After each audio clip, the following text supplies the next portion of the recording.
سلام. تلویزیون ایران اینترنشنال اعلام کرده ظاهران اربعین باید ممنون آمریکایی‌ها باشن، چون این آمریکایی‌ها بودن که صدامو بیرون کردن و ما الان میریم زیارت. این دقیقاً خلاف واقع. شیعیان عراق لعن و نفرین دائم دارن به آمریکایی‌ها و کینه دیرینه دارن. چرا؟ میگن سال 1991 بعد از جنگ خلیج فارس آمریکایی‌ها یه تعهدی گرفتن از صدام، گفتن ببین دیگه از این به بعد اجازه نداری هواپیماهات و هلیکوپترات رو به پرواز در بیاری بالا سر استان‌ها و شهرهای عراق.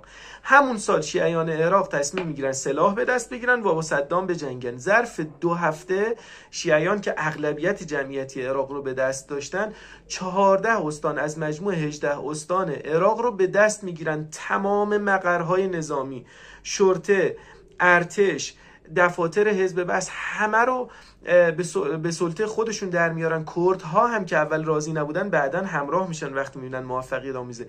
شیعیان به دروازه های بغداد میرسن، اما آمریکایی ها تماس میگیرن با صدام و میگن که این تجربه ایران تجربه بدی بوده برای ما نمیخوایم یک حکومت اسلامی دیگر توسط شیعیان در عراق به راه بیفته. اون تعهدنامه‌ای که ما با تو داشتیم در مورد عدم پرواز هواپیما و هلیکوپترها، اونو از طرف ما نادیده بگیر، ما هم اونو باطلش کردیم. تو میتونی الان هواپیما و هلیکوپتراتو به پرواز در بیاری و قتل عام انجام بدی. این اسنادش از کسی نمیتونه بگه نه. ظرف 2 هفته صدام با حمله هوایی 500,000 زن و بچه و مرد و پیر و جوان رو به خاک و خون کشید با چراغ سبزی که آمریکایی‌ها بهش نشون دادن.